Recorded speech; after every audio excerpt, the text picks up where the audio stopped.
உங்களோட பிள்ளைகள்கிட்ட கேளுங்க, ரசூலுல்லாவுடைய பேர், ரசூலுல்லாவுக்கு எத்தனை பேர் இருக்குது, ரசூலுல்லாவுடைய மனைவிமார்ற பேர், ரசூலுல்லாவோட பிள்ளைகள்ற பேர். நேசம் இருந்தால் தான் அங்கே பாசம் வரும். கிரிக்கெட், ஃபுட்பால், அங்கே பிளேயர், இந்த பிளேயர், அந்த ஜனாதிபதி, இந்த ஜனாதிபதி, அந்த ஐக்கு, இந்த ஐக்கு, அந்த அந்த பொது அறிவு, இந்த பொது அறிவு. கேளுங்க, ஏழுக்கு படிக்கிறான், விழுந்து படிக்கிறான். ஏஎல்ல 3 ஏ எடுத்து ஐக்கு இல்லைண்டா அவன் நஷ்டவாளி படிக்கிறான். கேளுங்க, நீங்கள் ஒரு நுழைஜும் மிஸ் ஆகாமல் சொல்லுவான். இஸ்லாத்தை பற்றி கேளுங்க, தெரியாது. இஸ்லாத்தை பற்றி கேளுங்க, தெரியாது. கண்ணியத்திற்குரிய இஸ்லாமிய உறவுகளை, எங்களோட பிள்ளைகளுக்கு ரசூலுல்லாஹி ஸல்லல்லாஹு அலைஹி வஸல்லம் இருக்கிறாங்க. ரசூலுல்லாவை எப்பையும் சுற்றி சுற்றி சுற்றி வார ஒருவர், எப்பயும் சுற்றி சுற்றி வருவார்.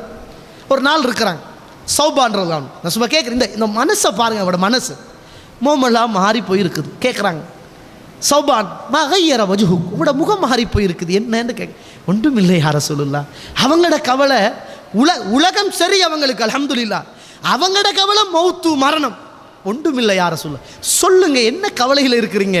அல்லாஹ்வுடைய தூதரே, இப்போ உங்களோட இருக்கிறோம், உங்களோட பேசுகிறோம், கதைக்கிறோம், சிரிக்கிறோம்.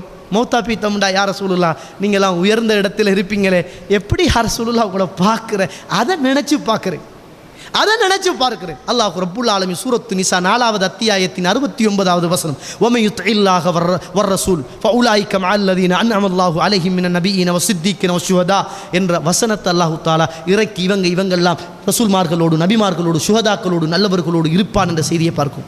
என்ன சொல்ல வருகிறேன் என்றால், நம்முடைய பிள்ளைகள் திருந்த வேண்டும் என்றால் நம்முடைய பிள்ளைகளை கையோடு கூட்டி வாருங்க, மஸ்ஜிதோடு நெருக்கமாக்குங்க, நல்ல செய்திகளை படித்து கொடுங்க, இஸ்லாமிய வரலாறுகளை வீட்டில் போடுங்க, தியாக வரலாறுகளை பிள்ளைகளுக்கு கேட்க வைங்க, இளம் சஹாபாக்குடைய வரலாறுகளை படித்து கொடுங்க, அவங்கள பாடமாக்க வைங்க, ஹதீதுகளை படித்து கொடுங்க, பாடமாக்க வைங்க. குர்ஆனை இன்பமாக ஓதுகின்ற வீடாக நீங்கள் குர்ஆனை ஓதுங்க.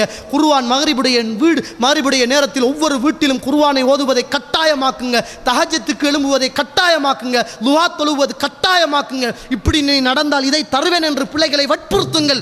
அப்படியான நல்ல பிள்ளைகளை ஆரம்பத்தில் இருந்து உருவாக்குங்கள். அந்த பிள்ளைகளுக்கு ஐஃபோன் அல்ல, அதை விட பெரிய ஃபோனை கொடுத்து நீங்கள் அனுப்பினாலும் எங்கு போனாலும் அல்லாஹ் பார்த்து கொண்டிருக்கின்றான் என்ற பய சிந்தனைகளோடு உங்களோட பிள்ளைகள் ஆபத்து இல்லாமல் வீட்டுக்குள் நல்ல சாலிகான இளைஞர்களாக உங்களோட பிள்ளைகள் வருவார்கள் என்பதை மறந்து விடாதீர்கள்.